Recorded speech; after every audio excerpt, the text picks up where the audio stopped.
Hello and welcome to the CDO magazine interview series. In this special edition, we interview group chief data officers to explore the why, the how, and the what of data and AI at large corporate companies. My name is Julian Schimmer, co-founder of OEO and academic director for executive programs on data and AI at HEC Paris. And today we have the pleasure of speaking with Jean-François, which we agreed to call Jeff for our international audience, who is the group CDO of Accor, a hotel chain that I think everybody knows. Welcome, Jeff. Really looking forward to our discussion today. Hello, Julian, and thank you very much for inviting me. Pleasure to be a part of your show. Wonderful. Jeff, perhaps would you like to quickly introduce yourself, give a little bit of your background, who you are? Okay, I'm Jeff. I joined Accor now 3 years ago as a chief data officer. I come from the consulting world. I've done nearly 20 years consulting, starting in a startup before consulting, starting in a startup, making my hand dirty with tech, with programmation, computer science. I've developed a lot.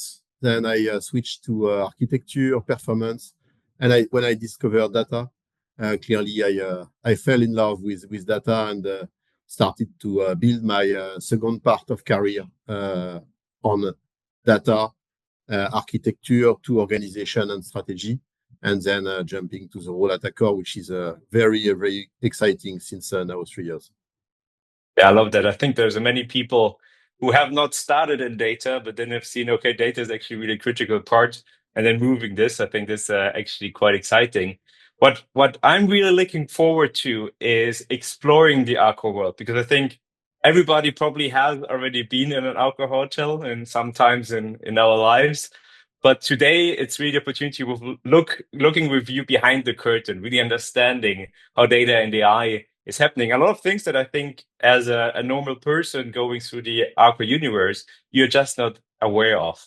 And so what we're going to focus today is going to be really on the why, focusing on why is data and AI so critical for Accor. We'll have a second interview. We then look into how do we actually do it? How do we build this future? And third is going to be on the what. What is it that you have learned and we can learn also from you of moving towards data and AI? And perhaps one thing to start with, could you give us a quick introduction into the Accor universe? Because I think there's a lot of things that you don't know as a, let's say, normal person, being also in Accor hotels, for example, that you don't own the majority of the buildings and the hotels, right? There's a lot of things like that. So could you give us a quick introduction into what Accor is, the business model, and give us an introduction to that? Yes, as you mentioned, we know Accor first from some iconic brands like Novotel, Sofitel, but Accor is a lot more than that. It's now more than 40 brands, I think 45 brands in 110 countries. It's more than 5,800 hotels. And so it's now a full international company, which has changed a lot its strategy in a few years. Being asset light come with 3 main challenges for Accor.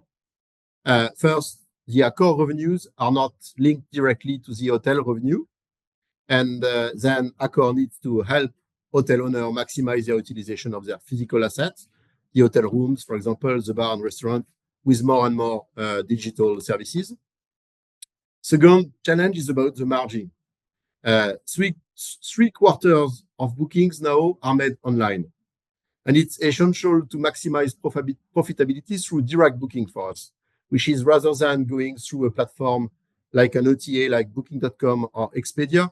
We want to have the booking directly done in a personalized experience on our app or website and our direct channels. The third challenge is loyalty. The digital pure player like Booking.com, Expedia, the OTAs have extensive resources that help direct traffic to their platform.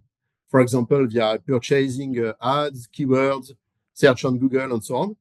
But for Accor, it's much more effective to focus on retaining existing loyalty members. and making our loyalty members coming back to our hotel because they find a personalized experience. And that's why Accor now focus a lot on maintaining this relationship with his guests and throughout the full journey, which is before the stay, during the stay, after the stay, and having an end-to-end experience, not only a room stay, but adding outside experience of the pure room stay. Thank you very much for giving these insights. I think that's why Accor is such an interesting case to study as well and to understand, because I think it stands very much for many for challenges that many of us in different industries have, right? This pressure from perhaps adjacent markets or other players that are really digital, saying, okay, who owns the customer? Everybody's trying to get as close as possible to the end customer. So super interesting to discuss this. How would you say then is data and AI playing a role to help you in this context? Clearly, as I mentioned, if we want to rely on loyalty and to in this competitive industry, we want to make sure our guests come back to our channel and to our hotel. Personalization is key. I have 4 kids. When I go to an hotel, I want an extra bed for my children. And for me, a personalized experience is the hotel getting ready with an extra bed without me asking. It's a lot of logistics and so on. So I would be very happy if when I book, the desk is already knowing this situation. My son have an allergy. So if the desk is knowing that, it's very useful if when I check in, so the desk tell me, hello, Mr. Guilmard, we know your son have an allergy. We see that you are traveling with your son. We have briefed the staff, and we are making sure that we won't have sesame close to your son, for example. So all of that is a lot coming from data. To personalize, you need to know your guests and to make sure that the data are ready at the right moment for the trip to be personalized. But furthermore, I would say that personalization is not only providing me what I want, but it's also guessing more and more what could be nice for me. If I travel, let's say, to Sofitel Barcelona, I would love being notified by Accor when I check in. Hey, Mr. Guilmard, we know you are keen on sailing. Do you know that you have America's Cup standing on in Barcelona harbor? And with the Accor Live Limitless program, you have a special guest entry, and you could redeem your point, burn your points for accessing the America's Cup for a few hours. I would love that, and that's clearly personalization, and especially for this second part, which is guessing what could be interesting for a guest, what could be something new for him, an experience to propose, another brand that is not knowing yet, but we consider it could be interesting. That's also personalization, and that's coming a lot from data and AI. That's really fascinating how you really rethink in a way what actually hospitality means, right? I think you have also this beyond hospitality approach and strategy within Accor of saying, look, there's certain things we can learn about the people in our hotels where we have a certain intimacy and a relationship, and then thinking about what can we build around that. And that brings me to my next question. If we think a little bit into the future, let's say in 2030, and we think, what would make Accor being toast of saying basically data, and there's some data and AI trends, certain things that you might perhaps overlook that lead to really bad implications for Accor in the future? What would be a couple of things that you think Accor needs to be aware of and adapt to for being still this strong brand and company by 2030? Okay, very, very good question. We have spoken about AI, artificial intelligence, especially in personalization, but there is an elephant in the room when we discuss about AI, is the new kid in town, which is generative AI, large language models. And my conviction is that, especially in the travel industry, generative AI will have an impact on our business. generative AI might disrupt the way, for example, that our guests will book a travel in the future. Not anymore going through Google to search for a country, then search for the city they want, and then search for flight and hotel, but maybe using generative AI tools like ChatGPT or Mistral to have really a personal assistant to plan their destination and then decide what they want to do in a country they want to visit, and then go to the booking of the flights and the hotel. And it's interesting to note a very, very interesting paper coming from Oliver Wyman a few months ago, which investigated the impact of generative AI on the travel industry. I think their interview was on US guests, US customers, end of 2023. And already back then, we had more than 31% of the travelers saying that they would use generative AI to book their next travel. And even more interesting for us, the figures were exploding when we were looking not only on classical travelers, but especially on loyalty premium users.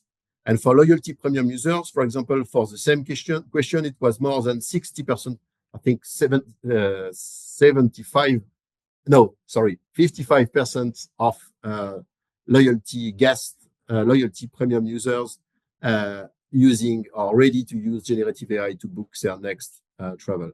So for us, it's a lot of challenge because that means we need to be ready with more and more travel assistant onboarded in our system from the customer care when you want to call the call centers, the customer care on the website, on the app to make this experience really more lean and end-to-end for the guests who want to book a trip. That's a very, very interesting challenge. I agree, because at the one side, you have this customer intimacy that's really at the core of your business model and who you are as a company. Then your key competitors are all those booking platforms who live already in this digital world. I mean, of course, they will use quite a lot also generative AI to do things like that. So definitely a key challenge to tackle. Adding two elements, if I may. Mm-hmm. The first one is the recent opening of Search GPT, which is also having another impact. We see potentially changing the way tomorrow people will search on Google, not only book a travel, but simply search on Google. We see more and more search going through LLM and ChatGPT, for example, or Bing. And this comes with another challenge for us, which is now we are investing a lot on search engine optimization. But what will be the impact of this generative AI disruption of the search industry? Should we change the way we do search engine optimization and so on? So it's already impacts on our strategy. And last but not least, a few days ago, I think ChatGPT announced, OpenAI announced their booking travel solution directly embedded in their ChatGPT. So it means that the future is now today, is now live. I mean, this is really interesting. You see more and more of the digital environment going into the hotel industry as well. So I agree, quite a challenge, especially if you say we're all going to do everything with our phones and not just Googling, but using our Gen AI agents to plan those bookings. And then perhaps even the booking platforms will be disrupted by the Gen AI models, Exactly. right? So it's really re-questioning of how the industry works.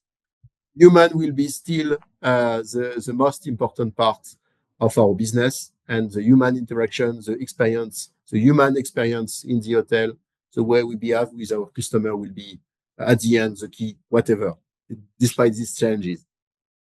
At least this can for now not be replaced by Gen AI. So quite confident on that Exactly. part. So very, very much looking forward to how the industry changes. So thank you very much for giving us insight today into the why. The why is data and AI such a critical part and how it actually shapes Alcor's strategy. What we will do in the next interview is then look into how do you build up for actually reaching the future. So thank you very much and looking forward to the next interview with you.